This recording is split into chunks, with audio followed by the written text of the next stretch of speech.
11वां दिन, अच्छा महसूस करना, अपने क्रोध को मुक्त करना। आज आप अपने क्रोध को संबोधित करेंगे, कैसे उस पर कार्रवाई कर कर आप उसे त्याग सकते हैं, इससे पहले कि वह आपको बीमार कर दे, और कैसे आप अपने अंदर सकारात्मक भावनाओं के लिए अधिक स्थान बना सकते हैं। प्रतिदिन स्वयं से बात करना और स्वयं को बताना कि आपको प्रेम किया जाता है कैसा लगता है।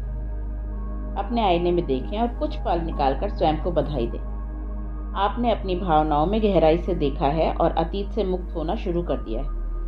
अब आप अपने मन में सकारात्मक अफर्मेशंस का टेप चलाना सीख रहे हैं। अब तक की अपनी प्रगति का जश्न मनाएं। मैं आपका और मिरर वर्क के प्रति आपकी प्रतिबद्धता का जश्न मनाती हूँ। जब आप अपने अतीत को खोद रहे थे और अपनी भावनाओं को मुक्त कर रहे थे, तब आपको कुछ नाराजगी भरी भावनाएं मिली होंगी, जिनका निशाना आप या आपके जीवन की कोई विशेष घटना रही होगी। इसीलिए आज मैं आपको माफ करने और अंदर के गुस्से को रिहा करने में मदद करूंगी, ताकि आप स्वयं के बारे में अच्छा महसूस कर सकें। गुस्सा एक ईमानदार भावना है, लेकिन जब इसे प्रकट में व्यक्त या संसाधित किया नहीं जाता, तो यह अंदर ही अंदर शरीर में संसाधित होने लगता है और आमतौर पर किसी बीमारी या शिथिलता का रूप ले लेता है।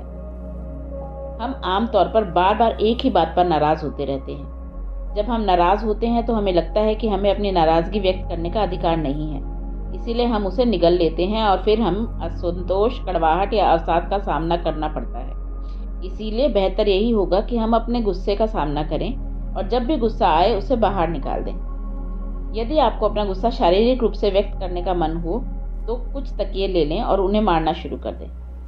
अपने गुस्से को स्वाभाविक रूप से बाहर निकालने में डरे नहीं। आपने पहले ही लंबे समय तक अपनी भावनाएं दबाकर रखी हैं। अपने गुस्से के प्रति शर्मिंदगी या अपराध बोध महसूस करने की कोई आवश्यकता नहीं है। गुस्से से निपटने का सबसे अच्छा तरीका है उस व्यक्ति से खुलकर बात करना जिससे आप नाराज हैं। जब आपका किसी पर जोर से चिल्लाने का मन होता है, तो आपके अंदर लंबे समय से गुस्सा दबा होता है। ऐसा अक्सर इसलिए होता है क्योंकि आपको लगता है आप सामने वाले व्यक्ति से खुलकर बात नहीं कर सकते।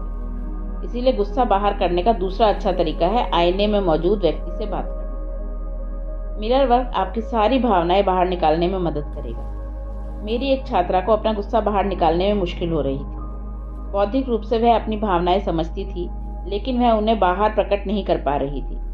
जब उसने अपने मिरर वर्क के माध्यम से स्वयं को अपनी भावनाएं व्यक्त करने की अनुमति दी, तो वह अपनी माँ और शराबी बेटी के ऊपर चिल्लाने और उन्हें तरह तरह के नामों से बुलाने में सक्षम हो गई। अपनी नाराजगी बाहर निकालने के बाद उसे ऐसा लगा जैसे उसके ऊपर से बहुत बड़ा बोझ हट गया। बाद में जब उसकी बेटी उससे मिलने आई, तो वह महिला उसे बार बार गले लगाने से स्वयं को रोक नहीं पाई। ऐसा इसीलिए संभव हुआ क्योंकि उसने अपना दबा हुआ गुस्सा बाहर निकाल दिया था और प्रेम के लिए जगह बना दी थी। बहुत से लोग मुझे बताते हैं कि दूसरे व्यक्ति के प्रति अपने गुस्से को बाहर निकाल देने के बाद वे कितने खुश हैं। ऐसा लगता है जैसे कोई बोझ हट गया हो। अपने अंदर झांके और जाने कि आपके गुस्से का जवाब है और आप उसे खोज लेंगे। बहुत स्वास्थ्यप्रद होता है ध्यान करना और कल्पना करना कि आपका गुस्सा आराम से आपके शरीर से बाहर जा रहा है। उस व्यक्ति के पास प्रेम भेजें जो आपके गुस्से का केंद्र है, और देखें कि कैसे आपका प्रेम उस अशांति को दूर कर देता है जो आप दोनों के बीच है। सामंजस्यपूर्ण बनने के लिए तैयार हो जाएं। शायद आपकी नाराजगी आपको याद दिला रही है कि आप दूसरों के साथ अच्छी तरह संवाद नहीं कर रहे हैं। इस बात को जान लेने पर आप इसे ठीक कर सकते हैं। आइए अफर्म करें, मेरी अपनी भावनाएं होने में कोई बुराई नहीं है। आज मैं जो महसूस कर रहा हूं उसे सकारात्मक तरीकों से व्यक्त कर रहा हूं। आपका 11वें दिन का मिरर वर्क अभ्यास। आईने के साथ एक ऐसा स्थान खोजें जहां आप सुरक्षित महसूस करें और कोई आपके काम में खलल न डाले। आईने में गहराई से अपनी आंखों में देखें। यदि आप अभी भी ऐसा करने में असहज महसूस करते हैं, तो अपने मुंह या नाक पर ध्यान केंद्रित करें। स्वयं को और या उस व्यक्ति को देखें जिससे आपके अनुसार आपके साथ गलत किया है। वे पल याद करें जब आप नाराज हुए थे और अपनी नाराजगी को अपने अंदर से निकालते हुए महसूस करें। उस व्यक्ति को बताना शुरू करें कि आप वास्तव में किस बात पर उससे इतने नाराज हैं। अपनी पूरी नाराजगी को व्यक्त करें, विशिष्ट रहें। आप ऐसा कुछ कह सकते हैं, मैं तुमसे नाराज हूँ क्योंकि, कारण बताइए।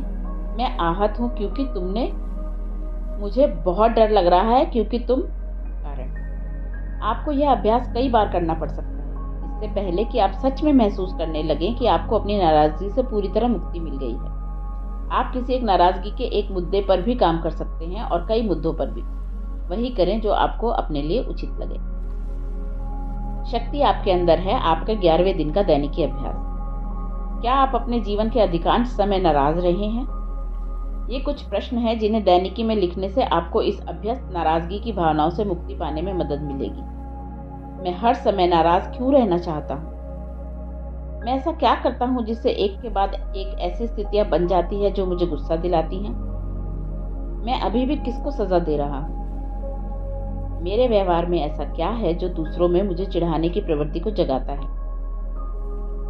अब स्वयं के ये प्रश्न पूछें और अपने जवाब लिखें। मैं क्या चाहता हूँ? मुझे किस बात से खुशी होती है? मैं स्वयं को खुश करने के लिए क्या कर सकता हूँ? अपने अंदर एक नई जगह बनाने के तरीके के बारे में सोचें जो आपको स्वयं के बारे में अच्छा महसूस कराए। ऐसे तरीकों के बारे में सोचें जिनसे आप आशावादी और हंसमुख पैटर्न एवं मान्यता बना सकते हैं। 11वें दिन के लिए आपका हार्ट थॉट। मैं अच्छा महसूस करने का अधिकारी हूँ। जीवन बहुत सरल है। हम इसे अपने अनुभव, विचार और भावना के स्वरूपों से बनाते हैं। जो विचार हमारे अपने बारे में और जीवन के बारे में होते हैं वह हमारे लिए सच हो जाते हैं। विचार सिर्फ एक साथ बंधे हुए शब्दों में होते हैं। उनका अपना कोई अर्थ नहीं होता। वे हम हैं जो उन्हें अर्थ देते हैं। हम अपने मन में बार बार नकारात्मक संदेशों पर ध्यान केंद्रित करके उन्हें अर्थ देते हैं। हम अपनी भावनाओं के साथ क्या करते हैं यह बहुत महत्वपूर्ण है। क्या हम उनका क्रियान्वयन करेंगे? क्या हम दूसरों को सजा देंगे?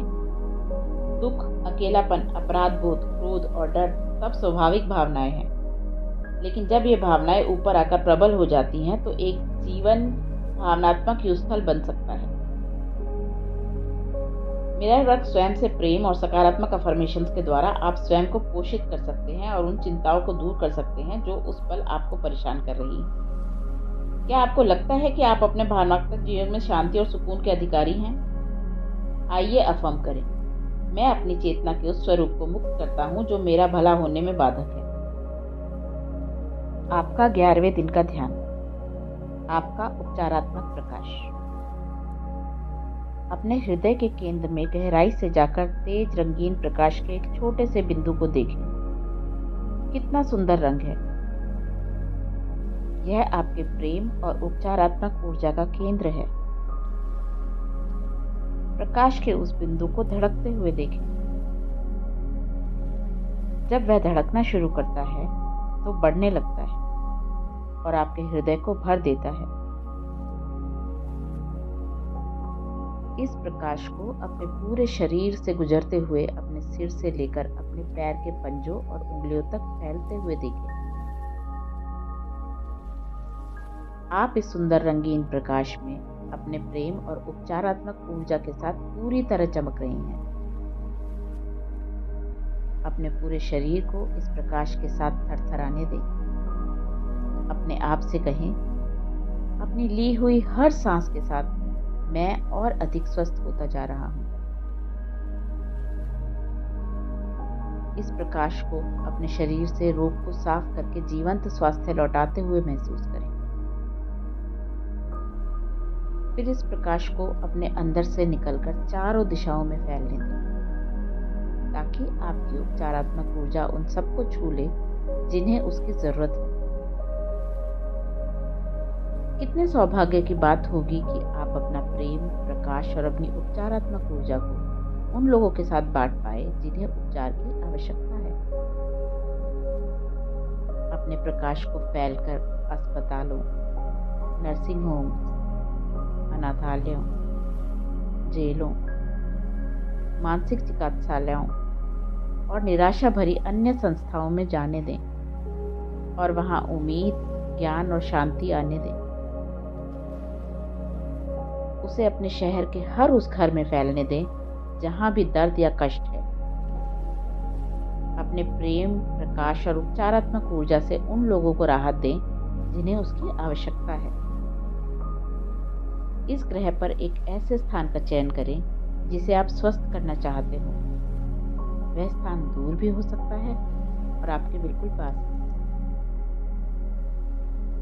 अपने प्रेम, प्रकाश और उपचारात्मक ऊर्जा को उस स्थान पर केंद्रित करें और उसे संतुलन और सामंजस्य में आते देखें।